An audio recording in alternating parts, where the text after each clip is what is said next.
Last week, we discussed the creative process.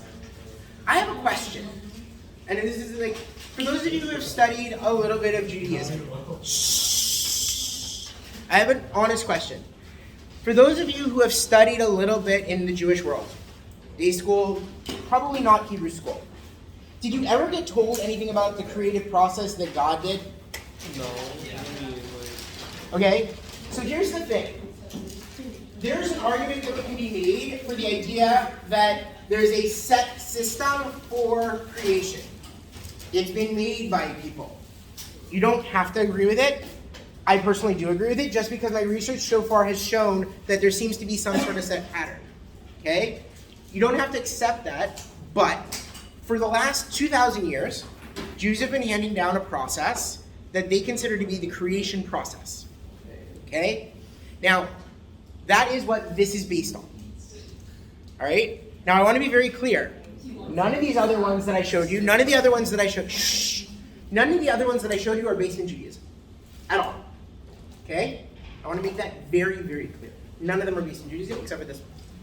But I thought it was important to bring this perspective as well, not just because we're all Jewish, but because I think that it tells us something about the history of strategy. This has been taught for about somewhere between 1,000 and 2,000 years. Which to me, not from the Jewish perspective, but from the academic perspective means if this has been taught, and it's been continually taught with very little change, and even the people who are doing modern research over the last 700 years are saying, hey, here's a pattern that we're seeing, and even more modern stuff, where like we have multiple different people from different fields, business and the military and sports, all saying, hey, there's a process that we go through, and it's similar, to my mind, that suggests that there is a natural process that we can look at. Is it exactly this that's been described by Jews? I don't know. I don't. But I do think that if we can say, hey, there's something from 2,000 years ago, and there's something from 1,500 years ago, and there's something from 1,200 years ago, and something from 1,000 years ago, 800, 700, 600, 200, 100, yesterday. That seems to suggest something about the nature of strategy and the creative process. Did that make sense what I just said? So whether you believe that or not is not the point. It's not. My point is that if people have been writing about this for so long, then there might be some truth to the concept of the process. And I think it's important that we recognize that truth. Somebody asked me last week, do you think it's it's part of the natural, you asked me, right? I think it's part of the natural system? I don't remember, somebody on that side asked me. Do you think it's part of a natural system that it's just sort of built in? You know what? It might be. But I don't know. What I do know is that there's been writing about it for about 2,000 years. And I wanted you to understand that because it's really important for me that you understand how far back this research essentially goes and what it's based in. Okay? You don't have to use this system. Use design thinking. Use whatever you want. I don't care. But acknowledging that this has been around for so long suggests to me that there's worth in learning it and knowing how it works because it will help you in your future. Did anyone have any questions about this? About the process that we spoke of? This idea that we have some sort of political stage where ideas start slamming in and we don't even know where they're coming from, into some idea of like, hey, I need to think about this, through, hey, let's start really looking at reality and how we deal with reality, all the way down through the skills that you use, including throwing pens at people who are talking too much. Anyone? Does anyone have any questions about anything we've done up until this point? Great.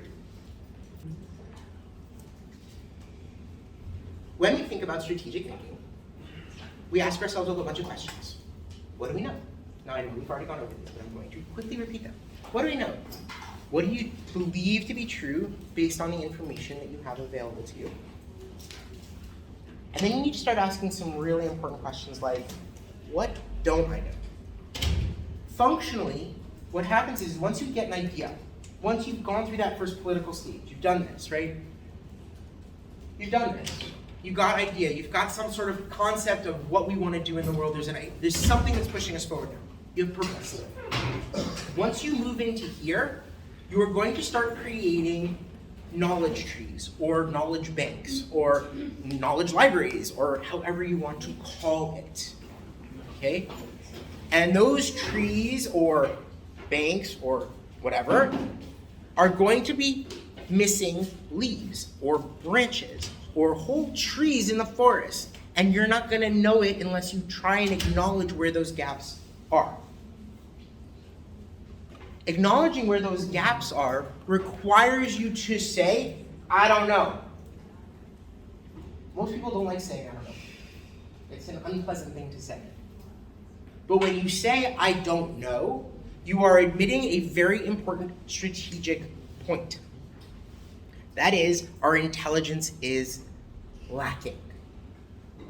Our intelligence is lacking. Not how smart we are is lacking. The intelligence we've gathered. Either we're not doing it through the right channel, we're missing a channel here that we need to engage, or we aren't engaging the right people, or we're not asking the right questions. At the end of the day, recognizing that you are making assumptions can help you to deal with potential surprise. Potential surprise, because you can start saying, well, I know I don't know enough about this, so this is a part of our project, a part of our future that may come back and bite me in the butt. But at the end of the day, you're going to have to at some point say, I have enough info. I mean, I don't know if it's enough, but I have the info that I've got, and I have to move forward. When you do that, you start making hypotheses, right? My hypothesis is if I use this kind of leverage, money, wealth, force, norms, rules of different kinds, I might be able to make change. That's a hypothesis. Then you have to go test it. You have to go see if the thing you thought would engage is actually engaging. We're going to make a video. You make a whole video and then you try it and people go, that's boring. What do you do then? Change your idea. So you can't change your idea. I mean, you could, but then you're going way back. Like, all the way back to politics. Find what you did wasn't boring. You have to go find how to engage differently. Yeah. You could get your feedback and then fix it up. Exactly. So part of this process is going to be testing your idea with people you know. Some of the people here in the classroom, maybe your parents, people from your community back home, people from communities here that you know. And then you're going to make a choice about how you're going to choose to act in the future. One thing that I can guarantee you is every single person in this room has a cognitive bias about Israel advocacy and about Jewish peoplehood. How many of you were raised in an Orthodox community where conservatives and reforms were like, ah? How many of you were raised in another kind of community where like the Orthodox are those crazy people who like keep all these strict rules and stuff? Yeah, and anything in between, right? Those are going to hit you in the butt. Did that make sense? That's going to hit you in the butt when you try and do this. But if you know about it, if you know about the cognitive bias, if you can acknowledge it, if you can say, hey, this is important, we need to recognize that there's a problem here because I see the world very different than you see the world because my background says that y'all are crazy. Then we can start working together. Okay? One of the best things you can do for yourselves, not just in this course and for this project, is find people who don't see the world the way you see it and try and empathize with them. We spoke about this last week, 2 weeks ago. Correct? We spoke about empathy, right? Because empathy will allow you to see the world the way they see it and understand where their pains are. What's causing the problem? What's the difficulty that we're having? And is there a way to overcome it? Sometimes, strategically, you have to say this is a lost cause. It's a strategic choice, right? Whatever it is I want to do here, I can empathize with this person until I'm blue in the face, but we are never going to get along. I can see everything that they see. I see what their issues are. I see what their pains are. I see what the problems are. And there's no viable solution. That's Nope. in general for the project, you're saying? What? In general. This is an in general comment. Oh, okay. I've gone beyond, I'm moved beyond project at this point. Does that make sense what I'm saying? Right? So we need to be able to acknowledge that. We need to acknowledge that sometimes you can't bridge the gap. You can't find the way to communicate. Other times, you'll find that bridge. You'll find the one thing that you can talk about. And that will open other doors, which will open other doors, which will create a dynamic for future action. If you acknowledge the cognitive biases that you come with, then you will be better prepared when you sit down to deal with the project or anything else you have to do with other people. Anything else you have to do with people. An example. There is a company that I have several students who now work for, graduates of mine who now work for it, and they recently got Series A funding. They've been bootstrapped, which means they've been paying out of pocket until about a month ago. And they suddenly had a windfall. $30 million, Series A. Venture capitalists signed a check. Awesome! And they started putting out, hey, we just got Series A, $30 million, come work with us. And every single post I saw about the company mentioned the $30 million.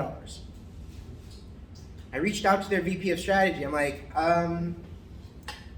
why are you doing this? What's the strategic purpose behind the 30 million? And he's like, well, we've been bootstrapped for so long, and we've been living month to month for so long trying to get this to work and get recognized and get something from it, that when we got there, it was just like a huge breath of fresh air, and we can suddenly start expanding and doing all the things we dreamed about doing. And I was like, do you recognize the cognitive bias that you're bringing? And he was like, what are you talking about? He was not actually, none of them were actually telling us what the purpose is of the company, or what the job's purpose is within the purpose of the company. Nothing. All we knew about it was, we're hiring $30 million. So that means you're solvent, means you can pay my paycheck, and if I'm in it just for the money, great. But is that really how you want to get people to come into your company? No. And he went, oh. Uh-oh. What a VP of strategy. Well, I will give him a lot of credit. He never learned strategy. He actually has come up through the ranks and was given this position because he was the one who was able to see the future best. He created vision. And he did a great job of it. Okay? Which means he was strategically capable of it. But the cognitive bias that he and every other person in the company saw, they didn't even recognize it because they're living in it. Does that make sense? They couldn't recognize the cognitive bias. And the moment I called him out on it, and I didn't mean to call him out, it was really just a question. I was like, why are you doing this? Is there a reason? And he was like, cognitive bias. I said, great, glad you know that. Once I called him out on it, he immediately started telling everybody, hey guys, we need to change how we're doing this. We're not doing this right. We're not going to get the people we want based on how we're doing this. So it's very important to recognize the biases that you are going to bring to your project and to your future engagements. This is something you've seen before. Okay, but what does it mean to create strategy or to engage in strategic thinking? Strategic thinking starts with asking good questions. It starts with saying something like, well, what do I know about myself? As a company, as a state, as a unit in the army, what do we know? What do we know about ourselves? What are we good at? What are we bad at? What do we think about the world? How do we perceive these things? And then we start asking questions about the other. Well, what are they good at? Well, what do they want? What's their things? Starting to empathize with them. You start asking about, well, what resources do I have? What resources do they have? What resources do my allies have? My partners? What skills, if you're talking about a group, what skills do people bring to the table? 1 second, okay? You're gonna ask things like, do you want me to turn off the air conditioning? Is that the request? No. Oh, okay. What are your values? And by values here, we're talking about doctrine, which we're gonna get into. If you watched the videos of the elements, the values are a core part of how you're gonna gauge if you can work with somebody. Do you really think you're going to work with people who believe something completely opposite of you? It's much more difficult to create a mutual value system, mutual doctrine, when you're working with people who fundamentally don't believe what you believe. You start pulling all these little pieces together. And some of them are a little bit more robust. They've got a little bit more information. You know a lot more about them. You feel better about them. And then some of them, not so much. And at some point, you go, all right, I have to move forward. And now I can answer your question. Let's say you're working with someone, but you can't work like together. Like you're not good at working together, but you're not able to switch groups. Like in general, like in like business or whatever. Okay. So what's a solution? Okay, so that's, I would talk about that more in leadership, but definitely going to give you a moment of that. When you are in a group and you have no choice, this is the group, suck it up, right? The things that you can do are find the things that you do value together. The best thing you can do is find mutual values, right? Because if you can find a mutual value, at least that is something you have in common. And if you can do that and create other mutual values together, value statements together, then other stuff doesn't bother you as much. I'm not saying it's not going to bother you, but it won't bother you as much. Okay? So acknowledging the mutual purpose, hey, we're in this together, we have to finish it. In the army, you don't get to choose who's in your group. They could be smelly and gross and disgusting people, and you still have to live with them. Okay? But you have to. You don't have a choice, right? When you're in business, you can always quit. If it really doesn't go well, I would say that most things in the world, most things, you can always go, I'm out of here, man, see you later. This is like an unsolvable rift between me and you. I'm leaving. Okay? And I mean that like, you can do that with almost anything, including family. You could do it in the army, just go to jail. No, I mean, yeah, you could do it in the army, you're just going to go to jail. If you're willing to suffer the consequences of that decision, you can do it. Most people don't want to go to army jail. It's not a fun place to be. Right? What you're going to do is you're going to look also at things like, hey, what objectives, but this is like a big question, not operative objectives, but like, what do we want to do? Like, what do they want to do? What are the major things that they have to hit in order to get their world the way they want it? And how can I engage that effectively? Once you've done that, once you've started to think strategically, you are going to find that there's some things that work really well. You're going to go, oh, this is going to be great, this is going to be great, this is going to be great. You go, oh, I don't know enough about this. And that's where you start digging. All these little ones, you start digging. I don't know enough about peoplehood. I don't know enough about Israel advocacy. I don't know enough about the reform movement. I don't know enough about Israeli Jews. Take your pick. Did that make sense what I just said? This digging takes place before you get to this side of the board.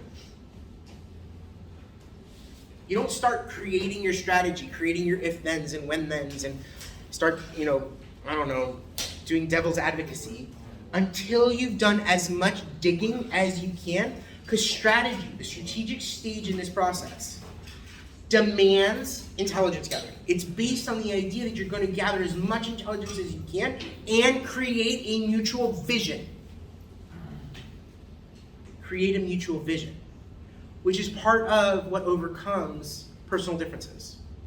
Because if you sign on the vision, and he signs on the vision, even if you don't get along so well, the idea that we've both agreed to do this, made a commitment to it, helps overcome some of the differences. Did that make sense? It won't eliminate all of them. There's always going to be the problem. There's always going to be problems. You have something you're both But if you have something you're both staring in the face, and I'm not talking about we got to get a grade here, but like if you can come up with a vision statement that is mutually acceptable, it makes it much easier to deal with the things you don't like. The other thing is, just because you're working with someone in a group doesn't mean you're working with someone in a group. He's doing his thing, you're doing your thing. As long as he's meeting his goals that work towards the objectives that he's been given, and you're meeting your goals, and you can come together and go, well, you've done your thing, I have to agree. onward and upward. Okay? That's about communication. It's about how effective are you going to be at communicating. The fact that Discord isn't working isn't my fault, but that is how you should be communicating. Does that make sense? That's a place for you to have these discussions. And for me to also know what's going on as the boss. Because that's my job. Once you've done all this digging, you're going to drive all that information into a core set of concepts. Ideal types. In an ideal world, this is what would happen. If we do this, then this will happen. When we do this, then this will happen. And then you start playing games.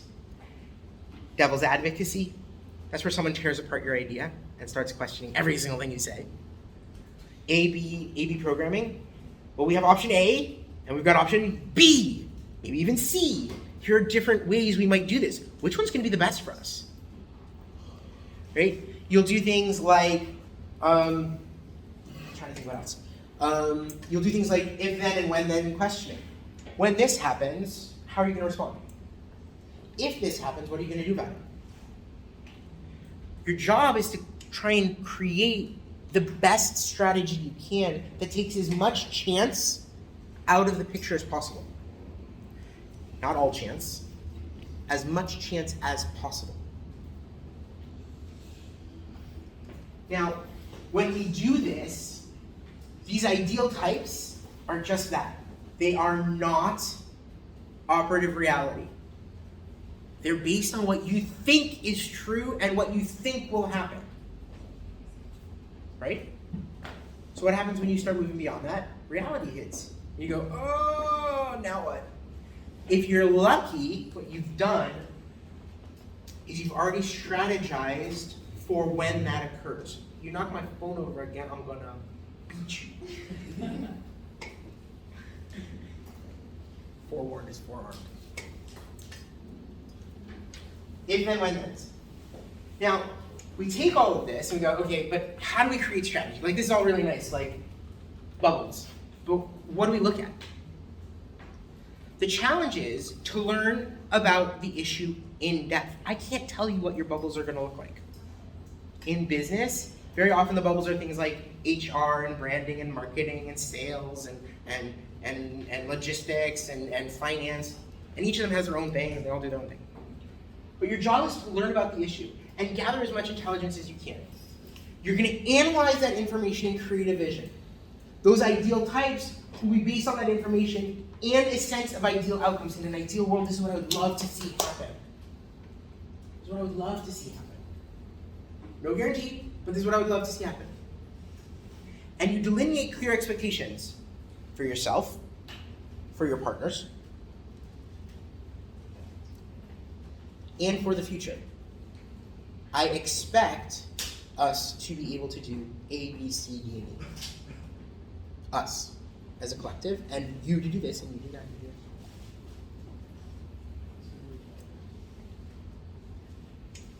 that. As we do this, we start to get a sense that who's on the same page and who's not. Wait a second, I don't want to do that. Why not? I don't have the skills for it. Oh, okay, so here are some choices. You can either learn the skills or someone else can take that job and you can do another job which you do have the skills for. But one of the best things you can do at the strategic stage is figure out if there are skills that you need and who's got them. Who here knows how to do graphic design on some level? Great, so if you want to do something with graphic design, you got a couple of people who do it. Who here knows how to do some video editing? Right? Who here knows how to do PowerPoint? I expect more of you to raise your hands. Right? Do you understand what I'm saying? These are all skills that you need to think about who's going to be doing what, who's going to be doing what parts of this. So if you want to do a video and you don't have a video editor, like someone who knows how to do video editing, either one of you is going to learn real quick, or you're going to make sure that someone who does that is on your team. Is that an actual question this time? All right, go. Is there like a certain amount of time our presentation needs to be, or like? About 10 minutes. That was written somewhere over there. Okay. I don't know if I said it. I probably did. About 10 minutes. It'll be like 5 minutes of me asking questions and whatnot. Cool. So we need to be prepared for you to question, like, to be Everything. devil's advocate, basically? Uh-huh. Okay. Yeah. Think about it like this. If you were to, okay, let me put it differently. I expect that part of your project, and we'll talk about this a little bit more, part of your project, you'll probably come to me and say, in order to do this, we need X amount of money. We need to be able to pay for a website. We can find it. I don't know. We'll find out. If I can get funding, I'll get you funding. Okay? But if you tell me, hey, we need 500 shekels in order to do the project, But we don't have to look for outside funding if we're asking for funding. well, if you're presenting to me the deck, then if I can find funding for you, I will. If I can't, then we have to question whether the project is viable. Right? Once you actually have the project, you're actually trying to find funding. Yeah. I'm part of a coalition called the Peoplehood Coalition. There are several hundred organizations and people who participate in that organization. I'm also part of a group that deals with Israel advocacy, who I will probably turn to and go, hey guys, here are some decks that I've been given by my students. Does anyone have some funding that can help? Will they give it or not? I don't know. But I'd rather try than not. Make sense? Maybe conduct a GoFundMe or What? Okay, to be really clear, if you ask me for $1 million, no chance. About 100,000. No chance. Maybe 1,000. Dollars or shekels? Probably shekel. All right. To know something though, okay, I want to make this really clear. I want you to recognize something very important here. There is a thing called information overload, TMI. Right? Now, TMI is sometimes a very, very bad thing in the sense that like, okay, I did not need to know that about you. But TMI in a strategic sense means I have so much information, I don't know what to do. Have you ever walked into a store saying, I need to buy a pair of jeans? And instead of you going, okay, here's the jeans, no problem, you go 501, 505, 507, this, Rangers, Wrangler, that, and you got like 57 different types of jeans that you could choose from. You go, I don't know what to choose, there's so many choices. Too much information. There's too much in front of you.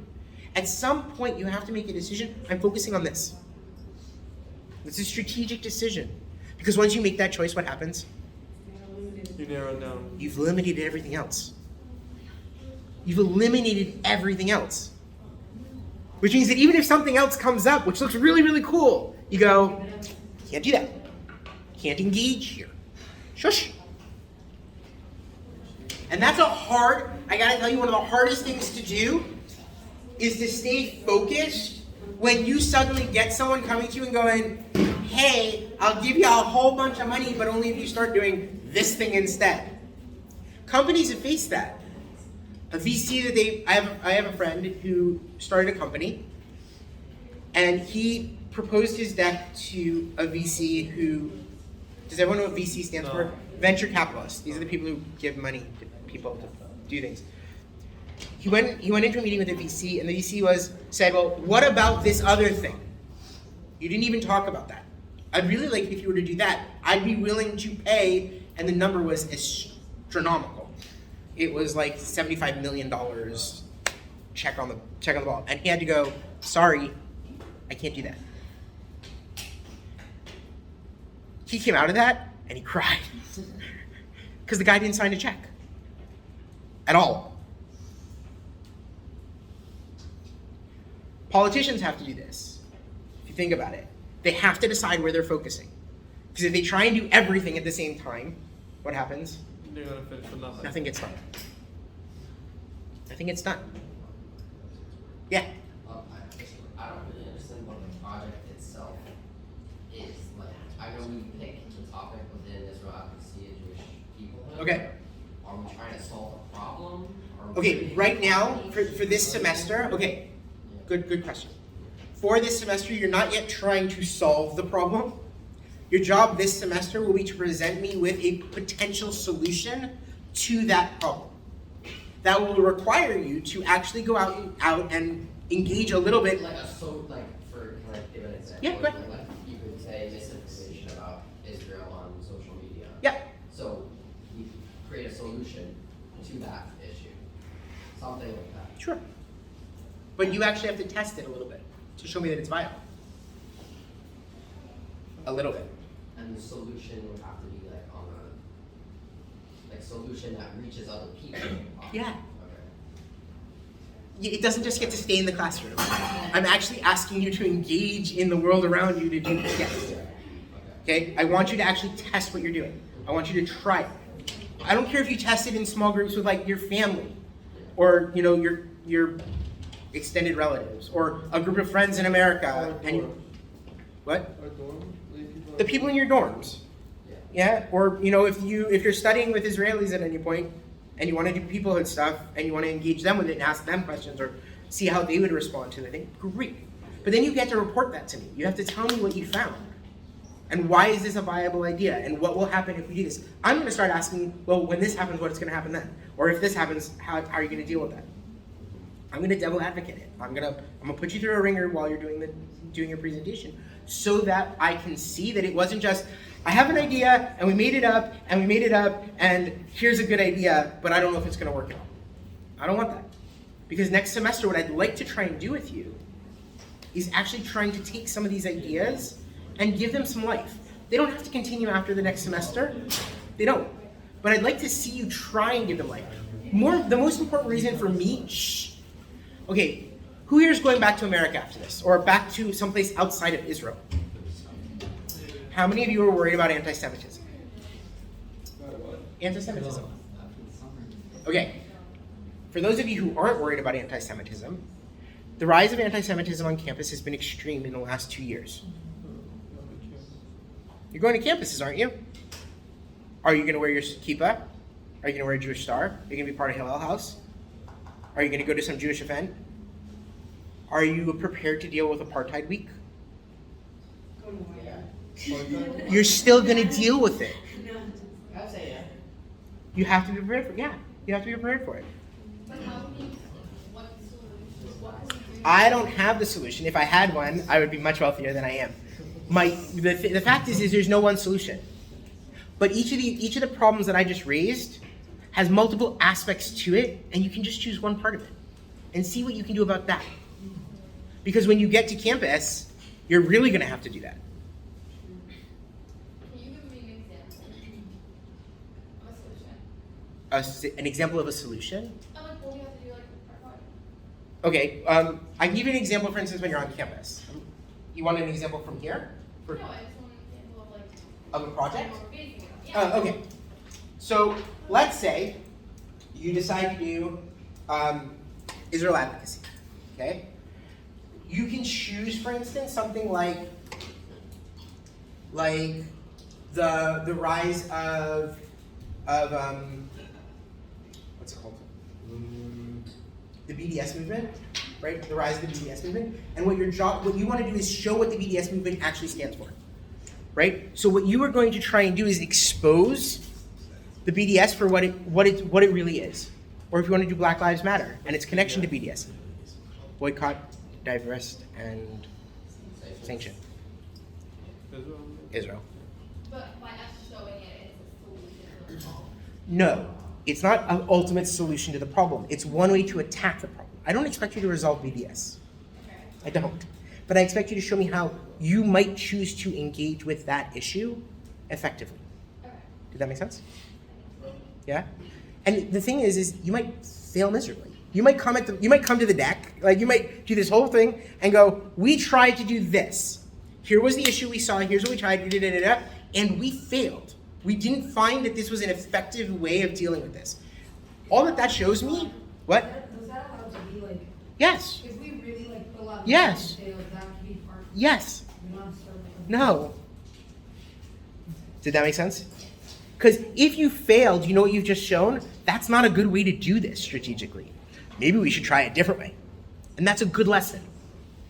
Okay? It's a hugely good lesson. Is that fair? I know the idea of like failing in order to pass, like what? Right? But yes, part of this process is that strategic failures happen. But it doesn't mean you failed the course, because you will have learned something and I will see what you've done. So how does the video solve this? Like how? The video, well, if you choose, for instance, to show how Arabs are part of Israeli society, right, and that BDS will negatively impact them, as an example. Did that make sense? I think so. You could do a video about that. That's one idea. Don't take that idea. Nobody gets to use that one because that one's mine now. Okay, you have 2 weeks. The whole thing is, if you don't have good ideas, that's okay, because somebody here is going to have an idea. And you get to say, hey, that's an idea that I like. I'm going to try that. And that's also okay. That doesn't mean all of you get a free pass of not thinking. Everybody has to try and come up with an idea. Questions so far? Back to information overload. At some point, we have to say, this is enough. I can't keep dealing with this information. Now, there are 2 ways you can gauge really well if you've got enough information. One, is the information repeating itself? Are you getting to the point where, like, this is just further proving the knowledge tree that you've already created? If that's the case, then you're done. Yeah. But there are people who will sit there and dig even deeper because they're like, no, there should be more information. No, there should be. If you keep getting the same data, move on. The other one is if you are getting such contradictory data, something here, something there, something here, something here, and you don't know how to get those things together, you go, oh, what do I do?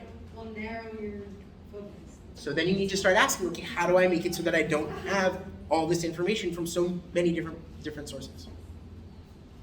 Does that make sense to everybody? Sweet. Too much information is a very dangerous thing. It's very dangerous because we can get sucked into the strategic stage. Have you ever found yourself, like somebody said something and you didn't have a good comeback, but like 5 minutes later you've got the great comeback, right? Your body, your mind was sitting there going think, and you lost the opportunity. Strategy, when that happens strategically, at the strategic stage, companies get lost and then they die. Militaries that get stuck in the strategic stage often fail to protect their homelands because they can't move beyond that in order to engage effectively. Does that make sense? So the whole purpose here is to say, I know something about the world, about Israel advocacy, about Jewish peoplehood, about the Jewish world, about your world, whatever world that is. And what I know, I can categorize. I can tell you where this piece of information fits. I can tell you systematically where this goes and how this is related to that.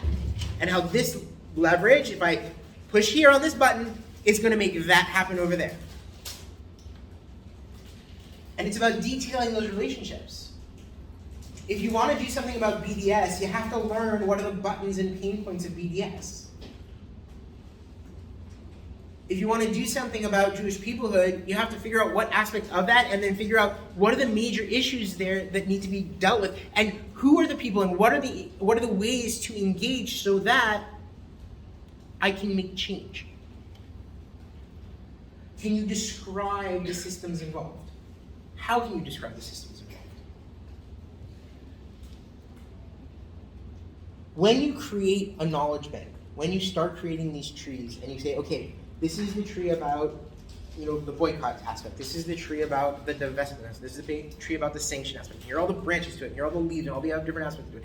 And this attaches to this, and this is that, and this is... Then you can start saying, I know how to proceed because I know which part of this I'm going to attack. I know where I'm going to maneuver. I know what resources I need to bring to bear, or I believe I know what resources I need to bring to bear to get what I want. You also need to consider, well, at what level? Are you going to deal with BDS nationally? Or are you prepared to deal with BDS only on your campus?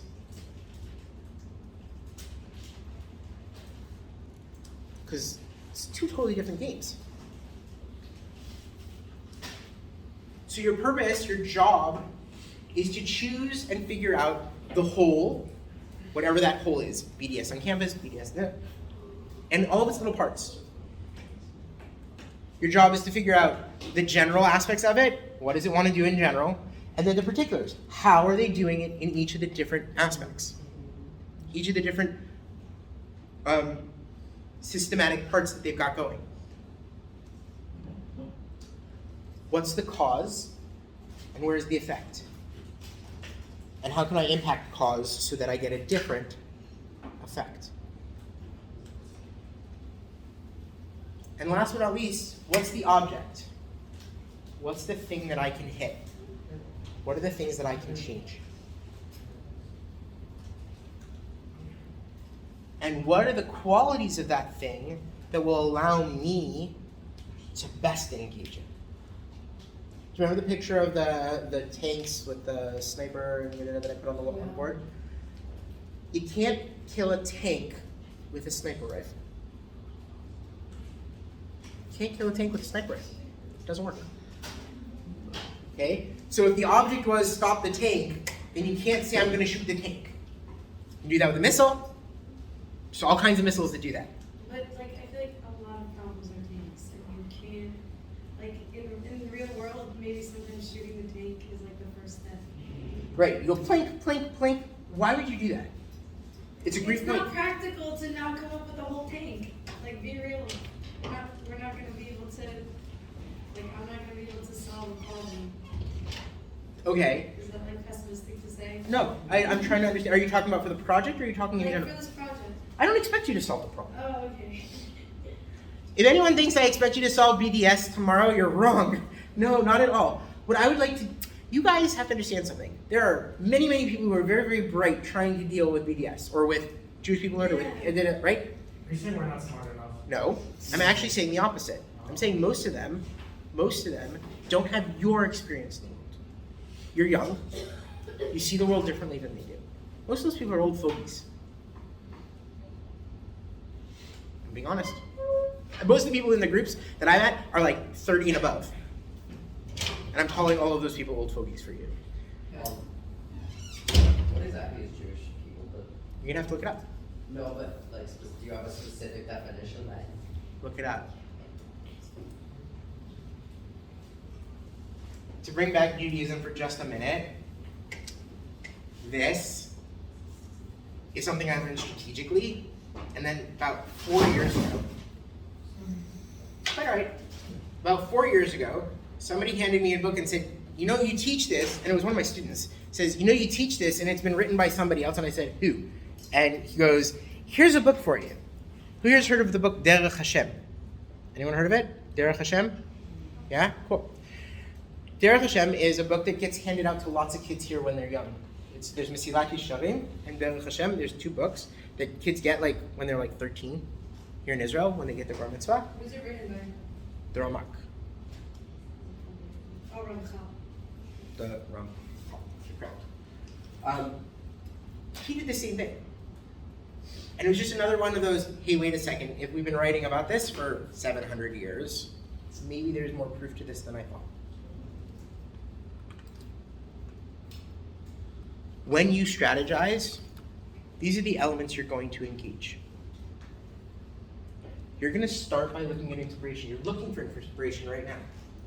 The question you asked, all out looking for inspiration, right? You all would love for it to be easy. For me to go, here, let me inspire you. Here's your idea. Do that, right? The world doesn't work that way. The world doesn't work that way. I wish it did. I miss high school. See, the real world doesn't work that way. Even in college, you're going to be given certain projects where like it's really easy because they've given you here's the inspirational idea that you have to deal with. And then as you go through that process, they're going to start demanding you start thinking for yourselves. If you ever want to write a thesis, your thesis, and that's something you do in your senior or when you're doing your MA or when you're doing your PhD, it's yours. You have to come up with the idea yourself. You can ask, you can figure out, but inspiration has to come from you, or more importantly, from how you engage the world, what you see in the world around you. Make sense? Inspiration is just the first knock. Knock, knock, knock. Hi, this is an idea that's trying to bang into your head. It's like your mom trying to wake you up in the morning. Wake up! She's trying to inspire you to motion, right? That inspiration immediately starts engaging your intelligence gathering systems. Awake, leave me alone, stop knocking. I can hear you. Senses. Sight, sound, smell. All the different senses that we have. Businesses will start gathering intelligence. They've suddenly seen something that they go, ooh, that might be something we should engage on. let's start gathering intelligence about it. And they will open up new channels of intelligence gathering. Anytime something interesting happens in the Middle East, Israel will almost automatically open up a new channel of intelligence gathering to deal with that thing. Why? Because they don't want to miss out. They want to make sure that they're on the ball. Intelligence gathering, it can be human intelligence, human, signal intelligence, SIGIN, open intelligence, stuff you can find on the web. Human, by the way, is like spies, just to be really clear. Right? You can use TechInt, technological intelligence gathering systems. You guys know more about gathering intelligence than you possibly imagine. Do you know how I know that? You're all looking at your phones. You'd be surprised, we do stupid things. That's not the point. The point is that you're gathering intelligence about something. It's just not about this course. Right? You're gathering this intelligence, and you start to analyze it. Why is this an issue? We've already spoken about it, but I want you to know. What happens here? What comes into play? Why? What could... Biases. That's right, very good. Cognitive bias. This is really, yeah, very good. This is where your cognitive bias is going to hit you in the butt. Because if you can't see the tree that you're missing, or the branch that you're missing, or the leaves that were supposed to be growing there, or if you go, oh, I know about that already. We already know everything there is to know about that. I know where all the leaves are and all the tree and all the branch are. And then you come out and you find out that that branch is dead. It fell off. Have you ever had that happen? Where like somebody who you knew a while ago and you lost touch with them, but you think you like, I know this person, right? And then you see that person again and you're like, well, that's not the person I knew. Mm-hmm. When that happens, that's when your analysis goes, things have changed. And I didn't expect it. That's a cognitive bias. We assume that whatever we saw last is how things are now. In fact, we have proof that that's the case. There's been research done on the human brain which suggests that when a person thinks about a place that they have been before, or about going to that place again, they will describe the place as it was the last time they were there, or as it was in their primary interaction with that place. That makes sense, no? It makes perfect sense. When you go outside and go, oh, you wake up in the morning and you go, okay, I want to know if it's going to rain today. You check the weather, so you're gathering intelligence, and it says no rain. And you go out, and you're lucky there's no rain. When you go out, I mean, if you're like me, I don't just check the weather. I peek outside. I'm like, what's it really like out there? Because they don't have a clue. Because I don't I don't believe, right? So the intelligence gathering in my case would be like, okay, that plus whatever. Here's my question. What's the guarantee that the weather that I have here is going to be the same weather that I have at work or at my house? Depends on how far it is. Depends on how different the level is from sea level. How much closer to the ocean.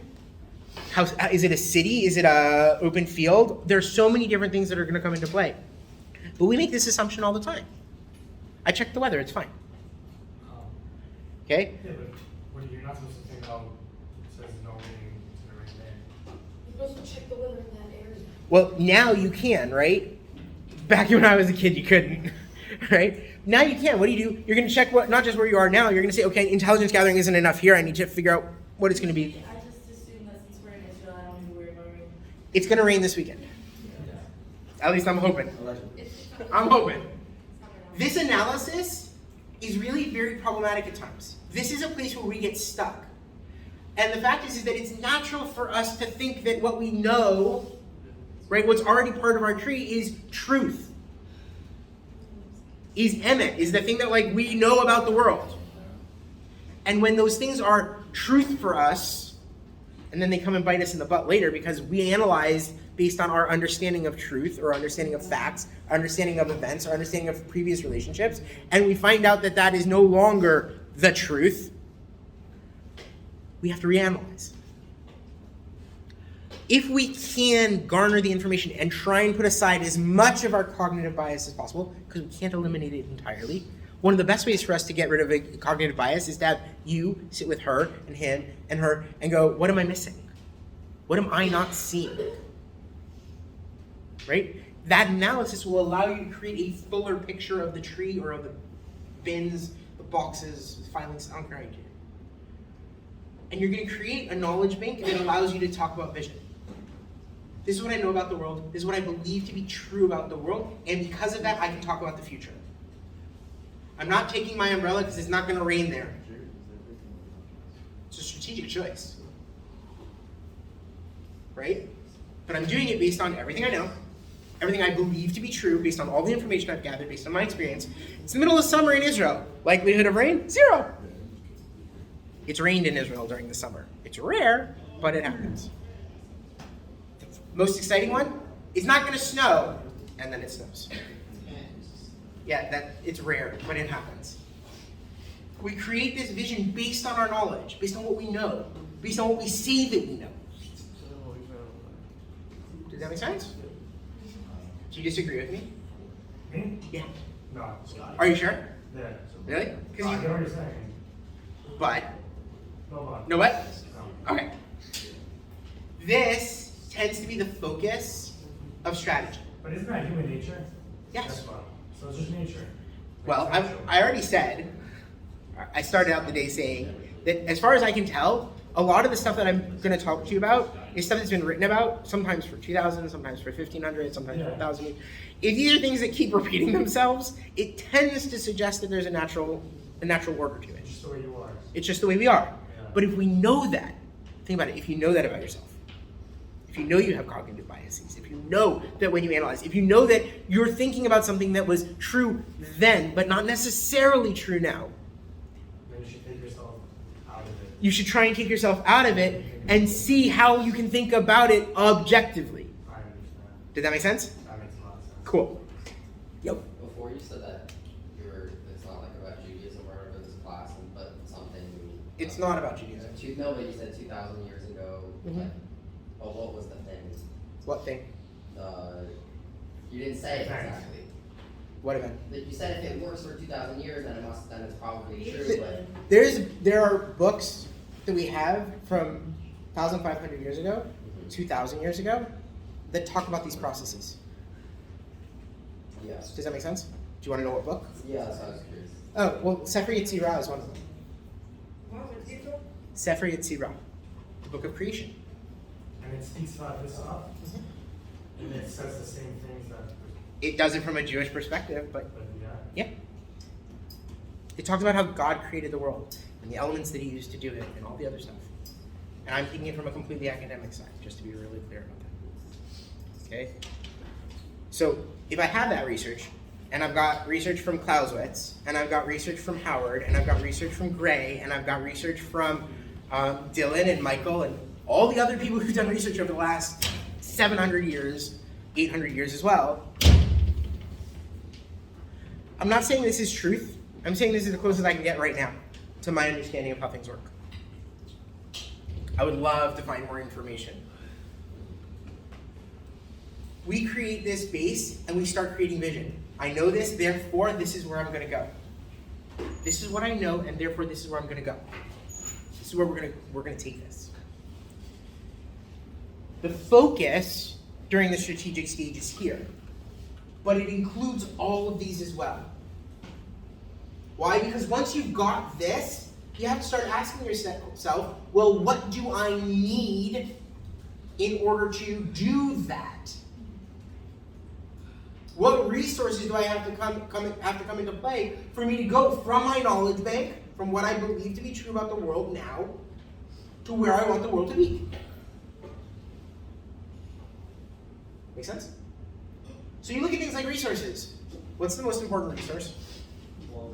Nope. Brain, the internet, Nope. our brain. Nope. Air. No. Wrong. Intelligent? No. Oh. No, I love Tough people. about that one. No. God, I don't know. I have a question. You have something you really want to do. I don't know what it is. I don't care. Something you really want to do. What's one of the first things you're going to check to see if you can do it? Oh, monetary. Money. How much does it cost? Maybe. What if it doesn't cost anything? What if it doesn't cost anything monetarily? How much time? Ah, Maybe. Time may be replaced by money. You can buy time by giving people money. But time is not actually money. Time, though, is one of the resources that you have that you will never get back. Think about this for a second. Money, you can go broke, and you can make money. You can be poor and homeless, and then you can make money. You can have friends and allies, and they can disappear, and you can make new friends and allies. The one thing you will never, ever get back is the time you spend on stuff.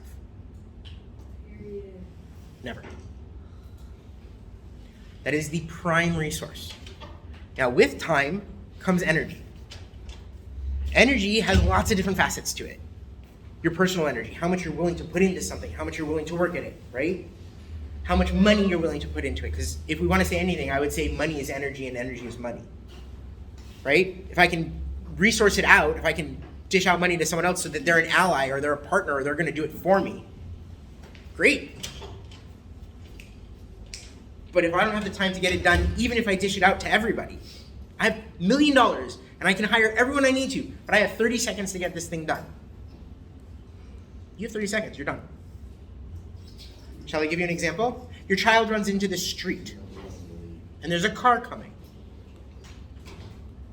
That's inspiration. Want to talk about inspiration? When your child runs into the street for the first time and they don't look both ways, and you know that there's a car coming, your butt kicks into high gear. Okay? In fact, your butt doesn't just kick into high gear. You don't even deal with these. You go from here to what you saw and understand about it in an immediate sense. Car, kid, crap. I have no time. All I have is body, move. What can I control? Get it done. Do you see it? My kid is playing in the garden and is not doing anything wrong. Okay, I have plenty of time to think about what I want to do and gather information. And okay, let's make dinner. Okay? This time factor is critical. Critical to understanding what you can and cannot accomplish. 2 weeks. Right now you have 2 weeks. I've given you 2 weeks to start a process. There's only 2 weeks to start it. You have until the middle of January. So you basically have 2 months to get the project done. Okay? But that's not even the question. The real question is, how much time do you really want to work on this project for my class? No offense, not that much. I know! I'm not offended. It's fine. I don't expect you guys, to be really, really clear, I do not expect you guys to put in hours upon hours and upon hours every single week on this project. But I do expect a concerted effort, which means you will define for yourselves how much you are prepared to put in every week, and you will stick to that as much as you possibly can. I'm willing to put in an hour every week to the project. Okay, you're putting in an hour, and he's putting in an hour, and he's putting in an hour, and he's putting in an hour. That's 4 hours of work on the project. Well, you hope, right? So those resources defined as time, but it's a I hope we'll be able to put up. Shh, stop it. It's how much you expect to be able to put into it. Strategically in a business, I'm going to put $5 million into marketing. You hope. And you hope you don't go over that. But you might. Or you might get lucky. I'm under budget. When you're under budget, it's so nice. But then, here's the thing. This time and energy, and I'm defining energy here as everything else besides time. Money, and natural resources, and human resources, and all the other things that you can bring to bear, your allies, your partners, your friends. Those are resources, right? Doctrine tells you how to use those resources. It helps you prioritize. It helps you say, this is what's important about these. These are things I'm willing to do, and these are things I'm not willing to do. When I was on the swim team in high school, we had a tradition. We went sledding in our Speedos. Oh, fun. It was fun. It was actually great. I didn't mind it at all. Doctrinally, that's what the team expected. There were people who weren't willing to do it. Why? Because for them, it went against their doctrine, their values, their beliefs. Doctrine is about morals, values, and beliefs about what is right. Doctrine tells us a lot about you. What do I mean? We define, I'll give it from a military perspective. Doctrine defines for us how we're allowed to use our weapons, what weapons we're allowed to use in which situations, what maneuvers and actions are acceptable in any given interaction. So it's a limiting force. We're not allowed to use nuclear weapons every time somebody tries to hurt us. I don't know why not. Like, come on. Done. Right? Why not? Because morally, ethically, based on our values, it's an unacceptable means of answering these issues. Bless you. Bless your soul. So doctrine acts as a restraining force on how we use resources. But there's something else about doctrine. It doesn't just tell us how not to do things, like what not to do. It also tells us how we're expected to behave in a given situation. We indoctrinate people to act a specific way. You all have been indoctrinated by your parents, by your school.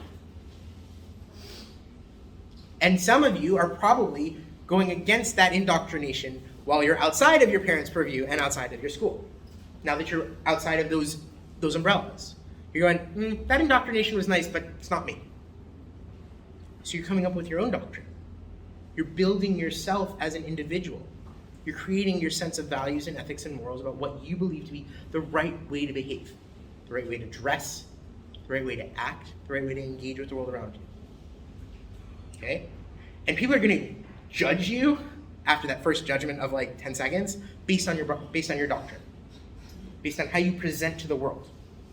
You could be dressed to the tens, fancy watch, nice suit, everything. You treat people like crap, people are going to think you're a jerk. And rightly so. And yet there are people who don't understand that. This does two things, but it does something else too. How do you define a hero?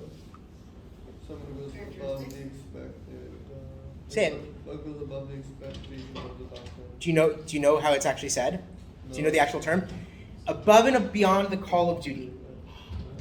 Have you ever heard that term? No? Okay. In the military, when they give a medal to somebody, Bronze Star, Medal of Honor, Silver Star, it is because the people went above and beyond the call of duty. They acted beyond what the doctrine expected of them, within the limits that the doctrine created in terms of what's acceptable, and they accomplished the mission given those limitations and the expectations. They moved beyond what was expected of them. They did more than what we thought they would do, given the resources that they had and what the morals and values said was what they needed to do. They worked within those morals and still did more. Wow. It's the guy who is getting shot at, and there's no expectation that he's going to go run out and grab somebody and pull him back to the line. And then he goes out again and grabs another guy who's been hit and pulls him back. No expectation that person is going to do that. He's endangering himself. He's actually going against doctrine in the sense that doctrine says, keep your head down. You're allowed to keep your head down. Nobody will say boo about the fact that you didn't go out and do this. It's perfectly fine that you sat in your little safe spot and waited until the shooting ended and then popped up and went pop, pop, pop to return fire. But you did more than that. That call, that move, is about doctrine. You went above and beyond the call of duty. You recognized that there was an objective, a priority here, that we needed to do something, and you did it even though it was hard. It was dangerous. It was difficult. Life-threatening. You want to know why people get bonuses? Because they go above and beyond the call of duty. People who get the big bonuses in business generally get it because they've done something which people go, we didn't expect him to do this. We didn't expect this outcome. We did not expect you. You did way more than we expected of you. Cha-ching! Does that make sense? Cool. Strategically, you define these. At the strategic stage, you start defining these. What are the morals? What are the values? How are we going to work together? What is it that we think is true and right? And then you start organizing around the balance between these two. And you can start setting priorities. I have time to do this. I don't have to do it right now. This is something that requires immediate attention. I'm going to prioritize this. I have the resources to be able to do so. I don't have the resources. I need to get the resources. You can start identifying where you need to gather resources. You can start identifying where you have resources to be able to accomplish a task. You can figure out what's most important based on your belief system and how you want to change the world.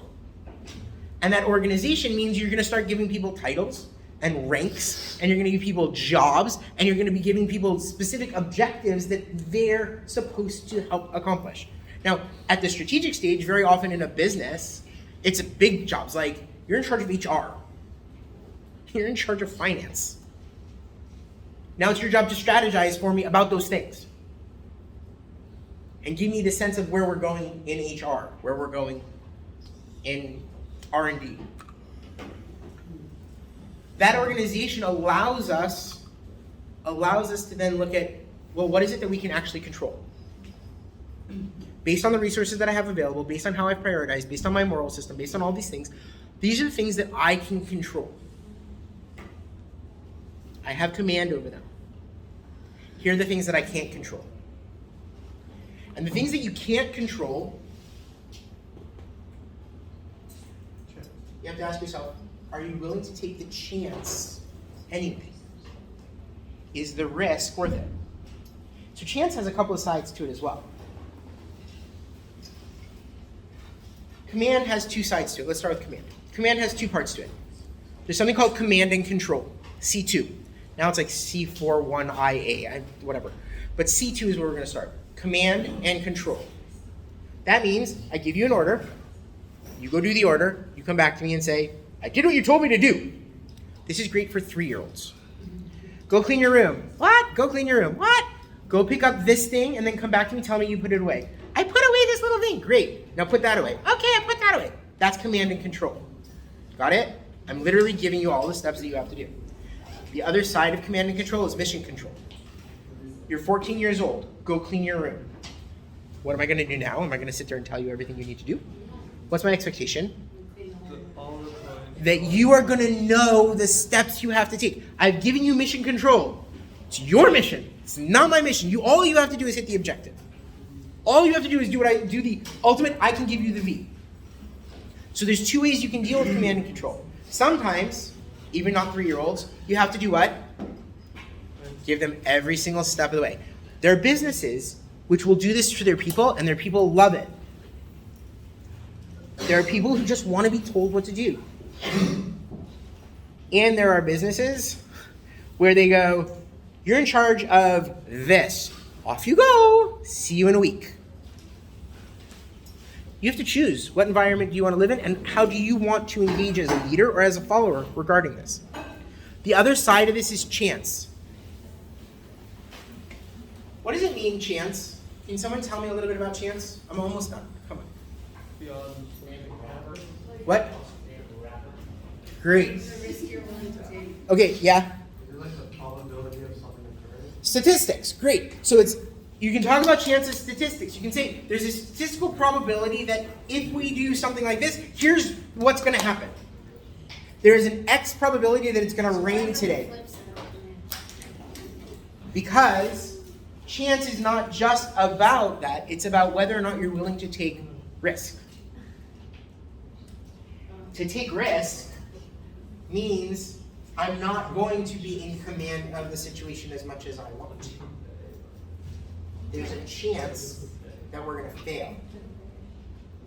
You know what else resides right here, though? It's a chance you can win. Yeah. So it also represents opportunity. Very often, the things that we seem to see as risky, strategically risky, it's also where your opportunities lie. Not always, very often. Once you've done all this, you can start saying, well, what operations have we already put into play? If we're a business or a government that's already got things going. Or if you're not, you go, well, what are the major operations that we have to put into play? Like I said, HR, finance, R&D. What are the major operations that we have to do strategically in order to move forward at all? Once you've done this, once you've gathered all this information, and this is all, think about this is all about sitting down and thinking. You haven't done anything yet. Does that make sense? You haven't done anything yet. You've just sat down and thought about it. Thought about, well, what am I going to be able to control? What am I not going to be able to control? How much chance am I willing to take that this project's going to fail? How much chance am I going to take that this is going to be truly awesome? What resources am I willing to bring to the table? Are you willing to bring to the table? How much time and energy are we willing to put into it?